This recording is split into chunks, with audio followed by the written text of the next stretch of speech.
جی عماد رضا speaker صاحب بہت شکریہ. یہ ایک ایسا مسئلہ آج ہمارے سامنے ہے جس کی نوید پہلے پوری دنیا میں نہیں ملتی. 100 سال پہلے اسپینش فلو آیا تھا. میرے اپنے بزرگ جو تھے دونوں پردادا اور پردادی اس میں اپنی جان کھو بیٹھے تھے, اور اس کے بعد آج 100 سال کے بعد یہ ایک ایسا مرض ہے جو پوری دنیا کے سامنے لاحق ہے. لیکن ہم نے فیصلے کرنے ہیں پولیٹیکل ریٹرک کی بنیاد پہ نہیں, ہم نے پولیٹیکل پوائنٹ سکورنگ کی بنیاد پہ نہیں, چاہے ہم اپنے آپ کو کتنا ہی بڑا سیاسی ورکر کیوں نہ سمجھتے ہوں, کیونکہ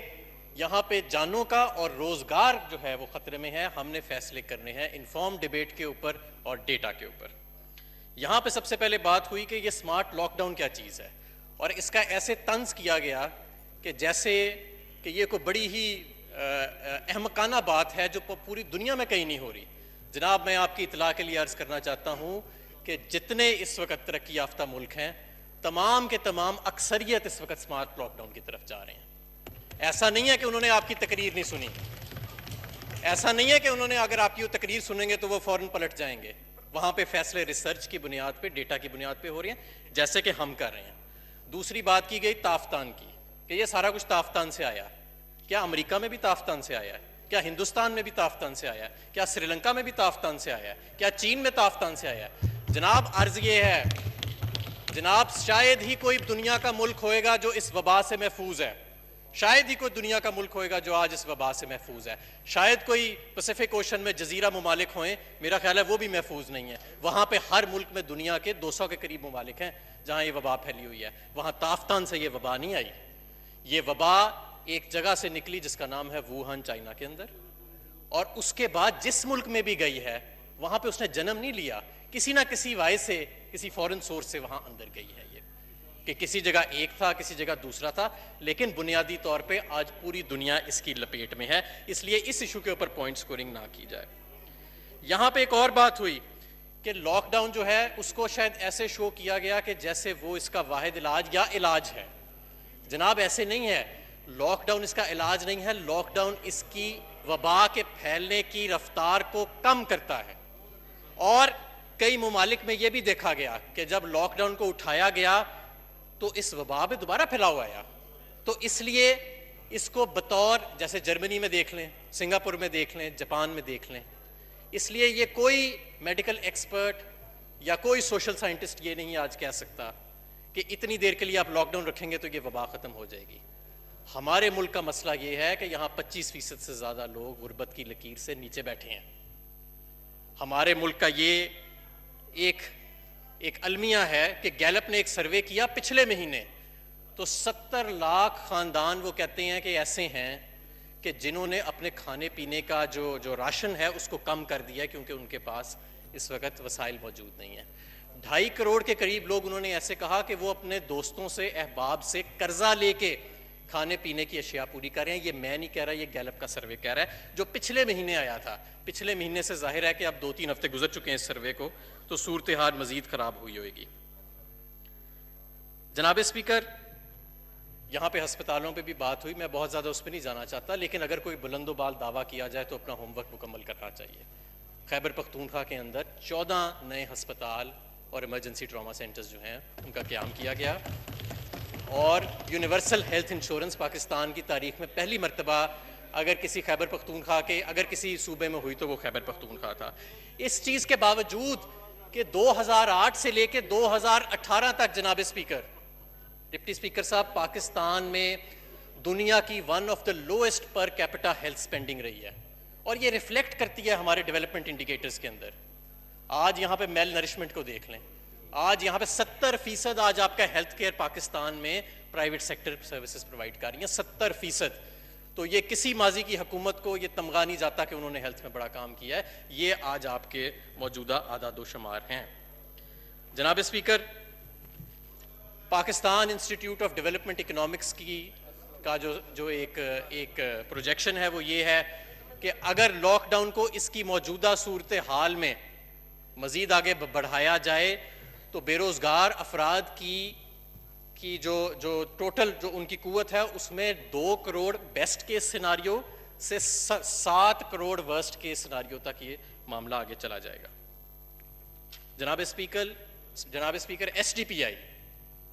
ایک ہمارا بڑا اچھا ادارہ ہے ریسرچ کا، انہوں نے یہ ایک تخمینہ لگایا کہ اگر لاک ڈاؤن کو مزید 1 ماہ تک ایکسٹینڈ کیا جاتا ہے، اس کی وہی صورتحال جس میں یہ پہلے دن سے تھا، تو 10 لاکھ 9 لاکھ تک 9 لاکھ چھوٹے اور درمیانے درجے کے کاروبار ایسے ہیں جو مستقل بنیادوں کے اوپر ختم ہو جائیں گے. مستقل بنیادوں کے اوپر، یہ نہیں کہ ختم ہو کے دوبارہ چل پڑیں گے جب آپ لاک ڈاؤن، مستقل بنیادوں کے اوپر. جناب اسپیکر، ہمارا ملک ایک ایسا مغربی ملک نہیں ہے جہاں پہ کھربوں ڈالر کے امدادی پیکج دیے جاتے ہیں اور وہاں پہ ان کو پھر 2 مہینے 3 مہینے تک وہ لاک ڈاؤن سسٹین کر سکتے ہیں. یہاں پہ ہمیں ایک توازن کو برقرار رکھنا ہے. ایک طرف ہم نے کورونا کے مرض کو بھی دیکھنا ہے، اپنی ہاسپٹل کیپیسٹی کو بھی دیکھنا ہے، تو دوسری طرف ہم نے عام آدمی کے چولہے کو بھی دیکھنا ہے کہ کہیں وہ نہ بجھے. ہمیں بھوک سے بھی اتنا ہی خطرہ ہے آج جتنا ہمیں کرونا سے خطرہ ہے اگر ہم لاک ڈاؤن کو اس کی صورتحال میں برقرار رکھتے ہیں. اور لاک ڈاؤن میں جو نرمی کی جاتی ہے یا جو سختی کی جاتی ہے، میں تمام این سی او پی کے جو این سی او سی کے تمام اجلاس ہیں اور این سی سی کے تمام اجلاس ہیں، میں تقریباً تمام میں شامل رہا ہوں. ہر چیز چاروں صوبے اور دونوں اکائیوں کے ساتھ مل کے متفقہ طور پہ ایک چیز کا فیصلہ کیا جاتا ہے. کوئی لاک ڈاؤن کے اندر توسیع نہیں ہوتی، کوئی نرمی نہیں ہوتی جب تک تمام اکائیاں اور تمام صوبے جو ہیں وہ ایک پیج پہ نہ ہوں. جناب اسپیکر، حکومت پاکستان نے 1200 ارب کا ایک اکنامک سٹیمولس پیکج جو ہے، ایک امدادی پیکج ہم نے اناؤنس کیا، اور اس کے اندر احساس پروگرام کے ذریعے 1 کروڑ 20 لاکھ خاندانوں کو امداد دی جا رہی ہے. اس میں 40 لاکھ صرف وہ ہیں جو پہلے سے ڈیٹا بیس میں موجود تھے اور باقی تمام جو ہیں وہ نئے لوگ ہیں. جناب اسپیکر، پی ایم نے کرونا ریلیف فنڈ اناؤنس کیا اور اس کو مرج کیا گیا پاکستان کے جو مزدور احساس پروگرام تھا،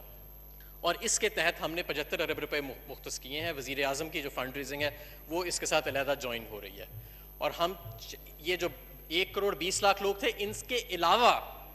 ہم 40 سے 60 لاکھ لوگ جو بے روزگار ہوئے ہیں کرونا کی لاک ڈاؤن کی بندشوں کی وجہ سے، ان کو ہم براہ راست فائدہ پہنچائیں گے اور امداد پہنچائیں گے 12,000 روپے کی. جناب اسپیکر، ہم نے ایک چھوٹا کاروبار امدادی اسکیم کا اناؤنس کیا، اور پہلی مرتبہ پاکستان کی تاریخ میں چھوٹے اور درمیانے درجے کے کاروباروں کے لیے اتنی وسیع اور اتنی مؤثر اسکیم سامنے آئی. 35 لاکھ چھوٹے کاروبار، جس میں 5 کلو واٹ کے کمرشل کنیکشن اور 70 کلو واٹ کے انڈسٹریل کنیکشن شامل ہیں، جب وہ اپنا کاروبار کا سلسلہ دوبارہ شروع کریں گے تو ان کے اگلے 3 مہینے کا بجلی کا بل حکومت ادا کرے گی. 90% اس سے جو کاروبار مستفید ہوئیں گے، 90% کمرشل کنیکشنز پورے پاکستان میں، اور 80% کے قریب صنعتی کنیکشنز جو ہیں وہ اس سے مستفید ہوئیں گے. اور میں سمجھتا ہوں کہ جب وہ اپنا کاروبار دوبارہ شروع کریں گے تو ان کو یہ ایک کیش انجیکشن جو ہے اس کا فائدہ ملے گا. یوٹیلیٹی سٹورز کارپوریشن، یہ ادارہ سکڑتا چلا جا رہا تھا. جناب اسپیکر، رمضان میں ہم نے اور کرونا کے پیش نظر 50 ارب روپے علیحدہ مختص کیے اس کے لیے، سبسڈی رمضان پیکج کی علیحدہ مختص کی، اور آج یوٹیلیٹی سٹورز کارپوریشن میں پچھلے رمضان کی بنسبت 10 گنا زیادہ مٹیریل سیل کرنے کے آج سٹاکس موجود ہیں، اور 8 سے 9 گنا سیل آلریڈی جو پہلے 15 دن گزر چکے ہیں رمضان کے، ان کے اندر ہو بھی چکی ہے. جناب اسپیکر، اس کے علاوہ وزارت خزانہ نے اور اسٹیٹ بینک آف پاکستان نے بڑی مؤثر سکیمز جو ہیں وہ اناؤنس کی. سب سے پہلے چھوٹے اور درمیانے درجے کے کاروبار کے لیے 40% حکومت پاکستان نے گارنٹی دی کہ اگر کوئی کمرشل بینک ان کو لینڈ کرتا ہے اور اس کو نقصان ہو جاتا ہے اس کے پرنسپل پہ، تو 40% حکومت پورا کرے گی. 30 ارب روپے اس کے لیے مختص کیے گئے. پھر اسٹیٹ بینک آف پاکستان کی ری فائنانس اسکیم آئی کہ جہاں پہ جو ادارے بند پڑے ہیں وہ اپنے مزدوروں کو سیلریز اور ویجز، یعنی کہ ان کی تنخواہیں جو ہیں وہ مسلسل دیتے رہیں، اور یہ اس کا جو شرح سود رکھی گئی وہ 3% کے قریب رکھی گئی. جناب اسپیکر، اس اسکیم کے لیے تقریباً 100 ارب روپے کی اپلیکیشنز موصول ہوئیں، جس میں سے 50% کے قریب اپلیکیشنز کو منظور کر کے پروسیس کر بھی دیا گیا ہے. اس کے علاوہ اسٹیٹ بینک کی پرنسپل ڈیفرل کی جو اسکیم ہے، یعنی کہ جن کاروباروں نے پرنسپل لیا ہوا تھا، قرضہ لیا ہوا تھا، اس کی ڈیفرل کے لیے چھوٹے جو ہمارے کنزیومرز ہیں بجلی کے، 300 یونٹ سے جو کم کنزیوم کرتے ہیں، 3 مہینے کے لیے ان کا بجلی کا بل جو ہے اس کو مؤخر کر دیا گیا. اس کے علاوہ جناب اسپیکر 100 ارب روپے کے پرانے سیلز ٹیکس کے ایریئرز ایف بی آر میں پڑے ہوئے تھے جو نان ایکسپورٹرز کے تھے، ایکسپورٹرز سے جن کا تعلق نہیں تھا ان کو، جس کے اندر ایکسپورٹرز کے ریفنڈز بھی شامل تھے، ڈیوٹی ڈرا بیکس بھی شامل تھا، اور ڈی ایل ٹی ایل بھی 10 سال پرانے، ان سب کو جناب اسپیکر موجودہ حکومت نے، پرانی حکومتوں کے واجبات کو موجودہ حکومت نے کلیئر کیا۔ جناب اسپیکر، ڈیزل کی قیمتوں کے اندر کمی لائی گئی، 42 روپے کے قریب ڈیزل کی قیمت اور تقریباً 27 سے 30 روپے کے قریب پٹرول کی قیمت کے اندر کمی لائی گئی، اور اس وقت برِ صغیر کے اندر جو ڈیزل اور پٹرول ہے وہ پاکستان میں سب سے کم ہے۔ جناب اسپیکر، ہمارا ملک جس وبا سے گزر رہا ہے، میں سمجھتا ہوں کہ وقت کا تقاضا سمجھتے ہوئے فوری طور کے اوپر این سی او سی کو جو کانسٹیٹیوٹ کیا وزیر اعظم نے، چاروں صوبوں کو اور دونوں اکائیوں کو آن بورڈ لیا گیا اور فوری طور پہ فیصلہ سازی کی گئی، اس سے پورے پاکستان میں کسی جگہ پہ آپ کے اسینشل فوڈ آئٹمز کے، یعنی ضروری اشیاء کے، روزمرہ کی جو اشیاء ہیں اس میں کسی جگہ میں کمی نہیں آئی۔ پی پی ایز کی بات ہوئی کہ جی پی پی ایز یعنی کہ جو پرسنل پروٹیکشن اکوپمنٹ ہے وہ سپلائی نہیں کی جا رہی۔ جناب اسپیکر، میں آپ کو یہ بھی بتا دوں کہ اس وقت جو پی پی ایز کے نمبر سپلائی کیے گئے ہیں وہ این ڈی ایم اے کی ویب سائٹ کے اوپر موجود ہیں، سب جا کے دیکھ سکتے ہیں،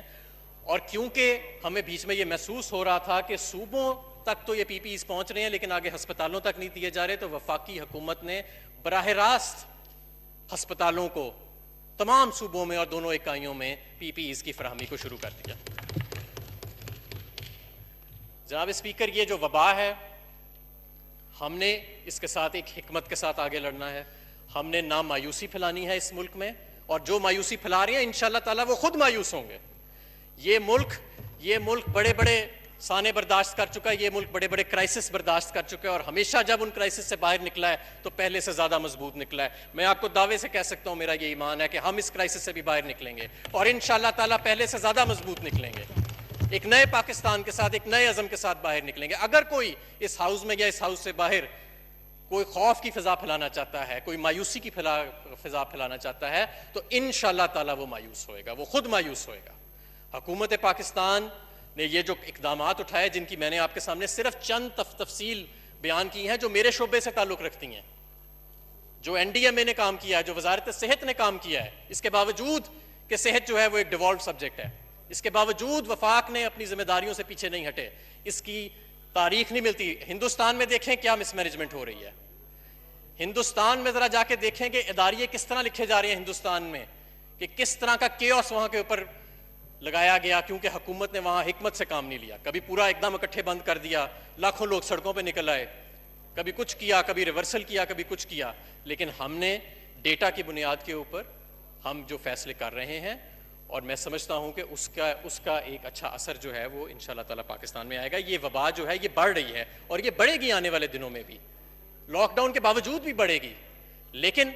ہم اگر اپنے غریب لوگوں کے روزگار کو سامنے مد نظر رکھیں گے، اگر ہم حکمت سے فیصلے کریں گے، اگر ہم خوف کی بنیاد پہ یا مایوسی پھیلانے کی بنیاد پہ یا پولیٹیکل ریٹرک کی بنیاد پہ فیصلے نہیں کریں گے، تو انشاءاللہ تعالیٰ ہم اس وبا سے بھی باہر نکلیں گے، اور انشاءاللہ تعالیٰ پاکستان جو ہے وہ جس طرح پہلے مختلف کرائسس سے باہر نکلا ہے، اس کرائسس سے بھی ہم انشاءاللہ تعالیٰ اچھے طریقے سے باہر نکلیں گے۔ بہت